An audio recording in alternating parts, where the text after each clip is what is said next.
الرحمن الرحيم. وعن أبي هريرة رضي الله تعالى عنه قال قال رسول الله صلى الله عليه وسلم: من نفس عن مؤمن كربة من كرب الدنيا نفس الله عنه كربة من كرب يوم القيامة ومن يسر على معسر يسر الله عليه في الدنيا والآخرة. یہ حدیث نمبر 204 ہے. اس حدیث مبارک کے اندر حضور نبی اکرم صلی اللہ علیہ وسلم نے چند بہترین اسلامی تعلیمات کو بیان فرمایا ہے جو اسلام کا ایک حسن ہے. یہ وہ تعلیمات ہیں جو اسلام کا خاصہ ہے، خاص اسلام کے اندر ہی پائی جاتی ہیں. سب سے پہلی جو تعلیم اور ہدایت اس حدیث کے اندر اللہ کے رسول صلی اللہ علیہ وسلم نے دی وہ یہ تھی کہ من نفس عن مؤمن کربۃ من کرب الدنیا نفس اللہ عنہ کربۃ من کرب یوم القیامہ.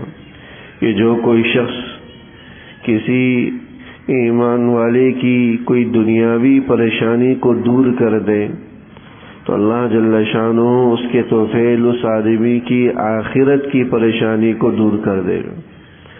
دنیا کی کسی کی پریشانی حل کر دی، کسی کی پریشانی دور کر دی، اس پریشانی میں مبتلا تھا، اس پریشانی کو زائل کر دیا. خالص اللہ کی رضا کے لیے کوئی دنیاوی مفاد مقصود نہ ہو تو اللہ جل شانہ اس دنیاوی پریشانی کو زائل کرنے کے بدلے میں آخرت کی پریشانی اس سے دور کر دیں. اور آخرت ہی کی پریشانیاں تو اصل پریشانی، دنیا کی پریشانیاں تو وقتی ہوتی، تو اللہ جل شانہ اس کے توفیل آخرت کی پریشانی کو دور کر دیتا. وَمَن يَسَّرَ عَلَى مُعْسِرٍ يَسَّرَ اللَّهُ عَلَيْهِ فِي الدُّنْيَا وَالْآخِرَةِ. اسی طرح دوسری تعلیم دی جو کسی تنگ دست کو تنگی دور کر دیتا ہے، کسی تنگ دست کو مہلت دے دیتا ہے. یعنی کسی کا آدمی کا کسی پر قرض ہے اور مقروض تنگ دستی میں مبتلا ہے اور غریب ہے واقعتاً، اور وہ مہلت مانگ رہا ہے کہ بھئی مجھے مہلت دے دی جائے، اور قرض خواہ اس کو مہلت دے دے تو یسر اللہ علیہ فی الدنیا والآخرہ، اللہ جل شانہ دنیا اور آخرت میں اس کے لیے آسانی پیدا کر دیتا ہے، بشرطے کہ مقروض واقعتاً تنگ دست ہوں. ایسا نہ ہو کہ ٹال مٹول کر رہا ہو جیسا کہ آج کل ہے. لوگ قرضہ لے لیتے ہیں لیکن پھر ادائیگی میں ٹالنا شروع کر دیتے ہیں. قرضہ لینے کے لیے تو قرض خواہ کے پاس آئیں گے، بار بار چکر لگائیں گے، لیکن جب قرضہ واپس کرنے کا معاملہ آئے جو خود مقروض کی ذمہ داری ہے کہ مقروض خود جا کر اس کا احسان بھی مانے، شکریہ بھی ادا کرے اور وقت پر قرضہ بھی واپس کرے، لیکن بیچارے قرض خواہ کو بار بار چکر لگانا پڑتا، بھائی میرا قرضہ دو، میرا قرضہ دو. تو لینے کے لیے تو بڑے خوش آتے ہیں لیکن واپس کرتے ہوئے جان نکل رہی ہوتی. حالانکہ واپسی ان کی ذمہ داری تھی کہ خود جاتے اس کے گھر میں جا کر اس کا شکریہ ادا کرتے، جزاک اللہ کہتے اور اس کا قرضہ اس کے حوالے کر دے. لیکن بلا وجہ ٹال مٹول کے آج آنا کل آنا، آج ہاتھ تنگ ہے، طرح طرح کے بہانے بنا کر قرضے کو ٹالا جاتا ہے.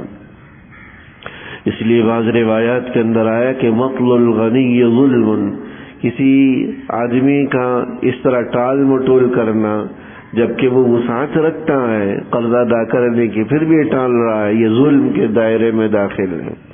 اور ظلم کے بارے میں فرمایا کہ وہ ظلم ظلمات یوم القیامہ، کہ یہ ظلم یہ قیامت کی تاریکیوں میں سے کہ قیامت کے دن اس کو اندھیرا ہی اندھیرا نظر آئے گا، وہ آخرت کے نور سے روشنی سے محروم ہوگا.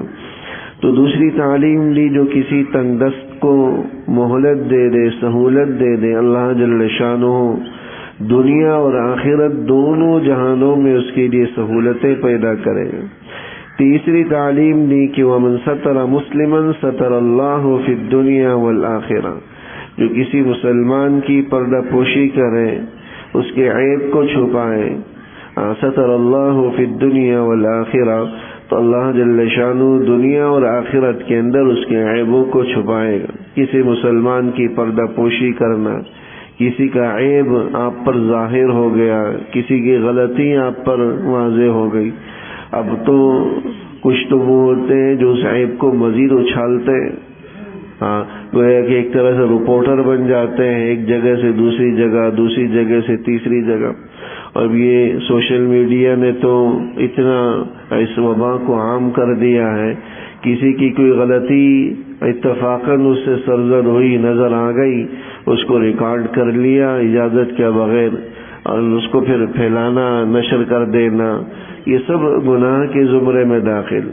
اللہ کی کوئی غلطی یا گناہ کسی کا ایسا ہو جس کے ساتھ دوسرے لوگوں کے حقوق متعلق ہوں، جس سے دوسروں کو ضرر ہوتا ہو، کسی کو چوری کر رہے ہیں، کبھی کسی کا جیب کاٹ رہا ہے، اب اس دوران اگر نہیں بتائیں گے آپ سوچیں کہ بھائی اس کی پردہ پوشی کر لوں میں، یہ پردہ پوشی مقصود نہیں ہے، یہاں پر مقصود نہیں ہے، مستحسن نہیں ہے۔ یہاں دوسرے کا ضرر ہو تو وہاں پر پردہ کر رکھنا یہ جائز نہیں ہے، بلکہ دوسرے آدمی کو ضرر سے بچانا مقصود ہے۔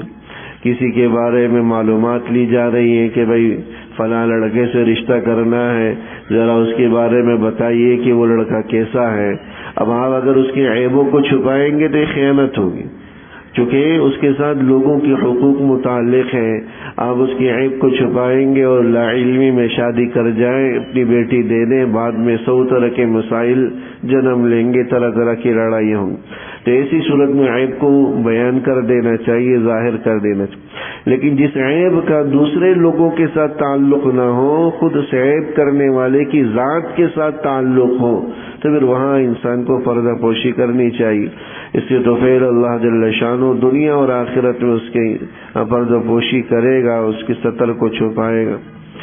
چوتھی تعلیم دی، واللہ فی عون العبد ما کان العبد فی عون اخی، کہ جب تک کوئی آدمی، کوئی بندہ دوسرے بھائی کی مدد میں لگا رہتا ہے، اللہ جل شانہ اس کی مدد میں لگا۔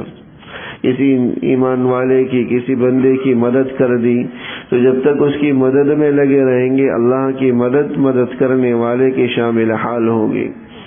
اور پانچویں تعلیم دی، ومن سلک طریقا یلتمس فیہ علما سہل اللہ لہ بہ طریقا الی الجنہ، جو کوئی علم حاصل کرنے کے لیے کسی راستے پر چلے، حصول علم اس کا مقصد ہے، سیکھنے کے لیے کہیں جا رہا ہے، اس راستے پر چل رہا ہے جہاں سے اس کو علم حاصل ہوتا ہو، اللہ جل شانہ جنت کا راستہ اس کے لیے آسان کر دیتے ہیں۔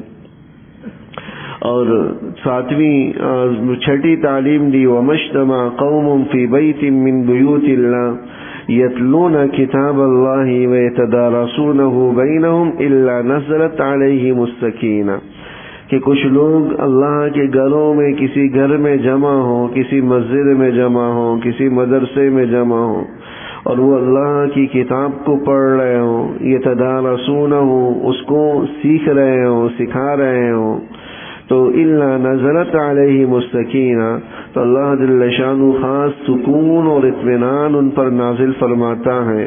وغشیتہم الرحمہ، اور اللہ کی رحمت ان کو چاروں طرف سے ڈھانپ لیتی ہے۔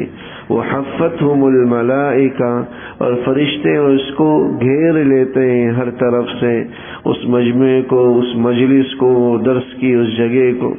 وذکرہم اللہ فی من عندہ، اور اللہ جل شانہ وہ لوگ دنیا کے اندر اللہ کا نام بیان کر رہے تھے، اللہ فرشتوں کی مجلس میں ایسے لوگوں کا تذکرہ کرتا ہے کہ دیکھو یہ میرا دین سیکھنے کے لیے جمع ہے، دین کو سیکھ رہے ہیں، سکھا رہے ہیں، ایک دوسرے کو منتقل کر رہے ہیں، اللہ کا خاص سکون نازل ہوتا ہے، رحمت انہیں ڈھانپ لیتی ہے، فرشتے انہیں گھیر لیتے ہیں، فرشتوں کے احاطے میں ہوتے ہیں، اور سب سے بہترین فرشتوں کی مجلس میں ان کا ذکر خیر کیا جا رہا ہوتا۔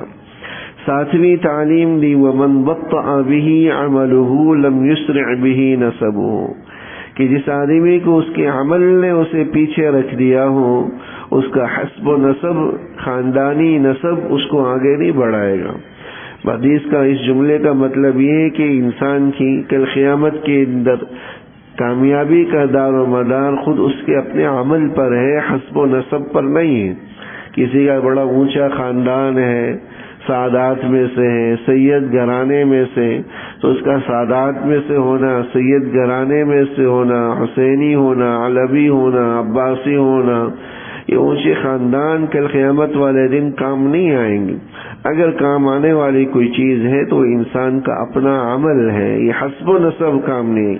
حدیث کا مطلب یہ وَمَنْ بَطَّأَ بِهِ عَمَلُهُ، جس آدمی کو اس کے عمل نے پیچھے رکھا ہو تو اس کا حسب و نسب کل قیامت والے دن آگے نہیں بڑھائے گا۔ یہ بڑا اونچے خاندان کا ہے لہذا اس کا درجہ بڑا ہو، اگرچہ اس نے عمل کچھ بھی نہ کیا ہو۔ تو انسان کی آخرت کے اندر کامیابی کا دار و مدار انسان کے اپنے اعمال پر ہے۔ اسی لیے بعض روایات کے اندر فرمایا ہے کہ لا فضل لعربی علی اجمی ولا اسود علی احمر الا بالتقوی، کہ کسی عربی کو کسی عجمی پر، غیر عربی پر، کسی کالے کو کسی گورے پر کوئی فضیلت نہیں ہے۔ اگر فضیلت ہے تو وہ تقوی کی بنیاد پر ہے، کہ جس کی زندگی میں جتنا تقوی ہوگا، اگرچہ وہ رنگت کا سیاہ ہو، اگرچہ وہ غیر عربی ہو، اللہ جل شانہ کی ہاں وہ بڑا مقام رکھتا ہے۔ ان اکرمکم عند اللہ اتقاکم، کہ تم میں سب سے زیادہ اللہ کا مقرب قابل احترام محترم آدمی وہ ہے جو سب سے زیادہ تقوی والا ہو۔ تو انسان کے اپنے اعمال ہیں جو آخرت میں اس کے لیے معاون بنیں گے۔ یہ حسب و نسب، عہدہ، منصب، جہاں، یہ دنیاوی چیزیں ہیں۔ دنیا کے اندر ٹھیک ہے کسی کا سعادات میں سے ہونا یہ ایک اچھی بڑا نسب ہے، ایک قابل افتخار چیز ہے، لیکن آخرت کے اندر یہ چیز کام آنے والی نہیں ہے۔ آخرت کے اندر کام آنے والی اگر کوئی چیز ہے تو وہ انسان کے اپنے اعمال۔ یہ چند خوبصورت تعلیمات تھی، اسلام کی بہترین تعلیمات جو حضور علیہ الصلوۃ والسلام نے یہاں پر بیان کی، جو صرف اسلام کا خاصہ ہے۔ اسلام ہی ایسی تعلیمات دیتا ہے۔ وہ الگ بات ہے کہ ہم نے اسلام کی تعلیمات کو پس پش ڈالا۔ اسلام کی تعلیمات بڑی خوبصورت ہیں، ہم کمزور ہیں، ان تعلیمات پر پورا نہیں اترتے، اپنی کوتاہی ہے۔ اسلام کے اندر، اسلام کی ہدایات تعلیمات کے اندر اللہ نے بڑا حسن رکھا۔ اللہ جل شانہ عمل کرنے کی توفیق۔